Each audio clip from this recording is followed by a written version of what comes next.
చరిత్రలోనే సొంత భూమిని కన్న తల్లిలాగా భావించే మా రైతులు 96% మేము భూమి ఇస్తున్నామని సంతకాలు పెట్టి కాగితాలు ఇస్తే మొన్నటి కేబినెట్లో ఎకరాకి 20 లక్షల రూపాయల ఇవాళ నష్టపరిహారం మక్తల్ నారాయణపేట కొడంగల్ ప్రాజెక్టుకు మనం మంజూరు చేసుకున్నాం.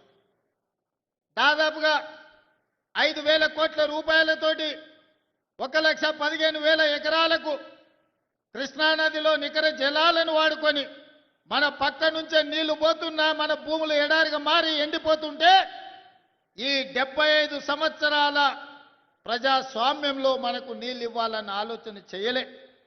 అందుకే ఈనాడు రైతులను కష్టపెట్టకుండా రైతులకు నష్ట పరిహారాన్ని వాళ్ళు అడిగినంత ఇచ్చి ఈనాడు భూసేకరణ చేసి పనులు ప్రారంభించుకుంటున్నాం. నాకు నిజంగా జీవితంలో ఒక గొప్ప సంతోషకరమైన వార్త, మక్తల్ నారాయణపేట కొడంగల్ ఎత్తిపోతల పథకాన్ని ఇక పనులు మొదలు పెట్టుకోబోతున్నాం. నేను మా రైతాంగ సోదరులకు ఒక మాట చెప్పదలుచుకున్నా. కుట్రలు చేసేటోడు ఉంటాడు, కాళ్ళలో కట్టెలు పెట్టేటోడు ఉంటాడు, నల్లి కుట్లోళ్ళు ఉంటారు, నల్లి కుట్టినట్టే కుట్టి మంచంలో దాచుకుంటారు. మనం ఇప్పుడు గిన చేసుకోకపోతే ఇక జీవితంలో ఎన్నడూ రాదు. 2014 నాడు వచ్చిన 69 జీవో 2024 వరకు అది ఎక్కడనో పాతాళానికి తొక్కివేయబడ్డది. మళ్ళీ మనకు అవకాశం వస్తేనే తెర మీదకి వచ్చింది. ఈనాడు 69 జీవో ద్వారా మక్తల్ నారాయణపేట కొడంగల్ నియోజకవర్గానికి నీళ్లు తెచ్చుకునే అవకాశం వచ్చింది. నేను చెప్తున్న దండు కట్టండి, గుంపు కట్టండి, ఎంబడుండి పని చేపించుకోండి.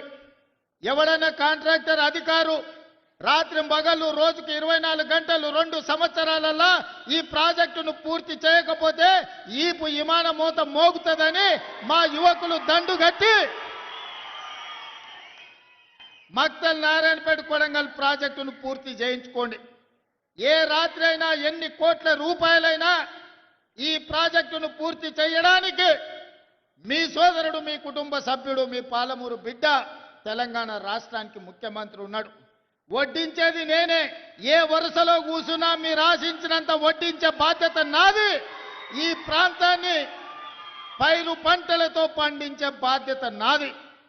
పాడి పంటలు పాలమూరులో పండాలి, ఈ దేశానికి ఆదర్శంగా ఉండాలి. దానికి మా యువకులు నడుము బిగించాలి.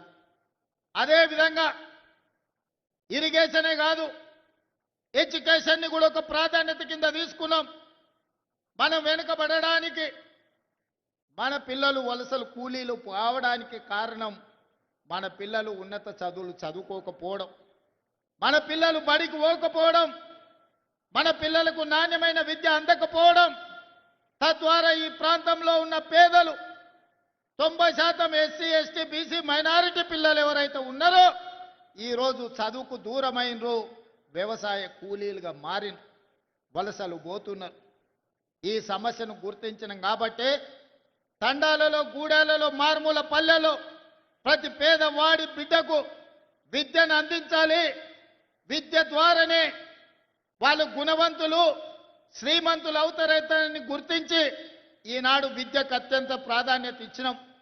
అందుకే ఈనాడు ఈ జిల్లాలో ప్రతి నియోజకవర్గానికి young India integrated residential school అని ఈనాడు మక్తల్లో కూడా పనులు ప్రారంభించుకున్నాం.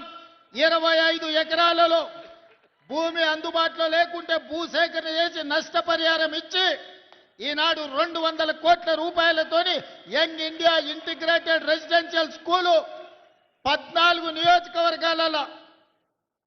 ఇద్దరు మనవాళ్ళు గెలవకపోయినా వాళ్ళు కూడా మనవాళ్లే, మన సోదరులే, మన పాలమూరు బిడ్డలే అని ఆనాడు 2 ఇతర పార్టీ వాళ్ళు గెలిచినా అందరికీ young India integrated residential schools 14 ఇవ్వాలి.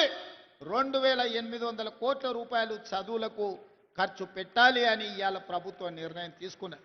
వివక్ష చూపియలే, పార్టీల గురించి ఆలోచన చేయలే, ఎజెండాలు పట్టుకొని తిరగలే. ఎవరైనా మన వాళ్ళే, మన సోదరులే. మన జిల్లాకు, మన ప్రాంతానికి న్యాయం చేసే అవకాశం, అధికారం మన చేతిలో ఉంది. అందుకే ఈ జిల్లాలో ఎవరు ఎమ్మెల్యే అయినా వాళ్ళు నా వాళ్ళే, మన వాళ్ళే. ఆ ప్రాంతాన్ని అభివృద్ధి చెయ్యాలి అని ఈనాడు పాలమూరులో మనం నిధులను విడుదల చేసుకుంటున్నాం. మా మిత్రులు ఎన్ఎం శ్రీనివాసరెడ్డి అడిగాడు, ఐఐటి బాసరా ఆదిలాబాద్లో ఉంది. మరి వెనుకబడ్డ మన జిల్లాలో ఐఐటి పిల్లలు చదువుకోవాలి కదా, ఆ పిల్లలు ఎట్లా చదువుకుంటారు? మరి చదువుకున్నాడు కాబట్టి ఎన్ఎం శ్రీనివాసరెడ్డి వచ్చి అడిగాడు ఐఐటి కావాలని. ఎంబడే కొత్తగా ఐఐటి మంజూరు చేసి జడ్చర్ల, దేవరకద్ర, మహబూబ్నగర్ మధ్యలో ఈనాడు ఐఐటిని మనం ప్రారంభించుకున్నామంటే గ్రామీణ ప్రాంతాలలో ఉన్న రైతు బిడ్డలు ఐఐటి చదవాలి, ఐటీ నిపుణులై అమెరికాకి వెళ్ళాలి, సిలికాన్ వ్యాలీని ఏలాలి. ఈనాడు తెలంగాణ రాష్ట్రానికే కాదు దేశ అభివృద్ధిలో వాళ్ళు భాగస్వాములు కావాలని ఇవాళ ఐఐటి ఇచ్చుకున్నాం. పాలమూరు యూనివర్సిటీలో లా కాలేజ్ కానీ, ఇంజనీరింగ్ కాలేజ్ కానీ, ఇతర కాలేజీలు లేవని మన ఒబేదుల్లా కోత్వాల్ ఎన్ఎం శ్రీనివాసరెడ్డి గారు చెబితే పాలమూరు యూనివర్సిటీలో కావాల్సిన కోర్సులు, కాలేజీలు అన్ని కూడా ఈరోజు మనం మంజూరు చేసుకున్నాం. మిత్రులారా, ఇవన్నీ ఎలా సాధ్యమైనాయి? ఇవన్నీ సాధ్యమైనాయి అంటే నిండు మనసుతో మీరు ఆశీర్వదించిన కాబట్టి ఇరిగేషన్ అండ్ ఎడ్యుకేషన్ కి మొదటి ప్రాధాన్యత ఇచ్చి పాలమూరు జిల్లానే ఈ రాష్ట్రానికి, దేశానికి ఆదర్శంగా ఉండాలి అని ఇవాళ మనం అందరం ఈ కార్యక్రమాలు చేసుకుంటున్నాం. రాజకీయంగా తీసుకోండి, ఇవాళ సీతక్క చైర్పర్సన్ అయినా, జూపల్లి గారి మంత్రి అయినా, శ్రీహరి మంత్రి అయినా, నేను ముఖ్యమంత్రి అయినా మీరు అండగా ఉండబట్టే ఇవాళ ఈ జిల్లాకి ఇన్ని పదవులు వచ్చినాయి. ఇవాళ మీరందరూ ఆశీర్వదించబట్టే మన ఆత్మ గౌరవంతో పాలమూరు జిల్లా తలెత్తుకొని నిలబడే పరిస్థితి రాష్ట్రంలో వచ్చింది.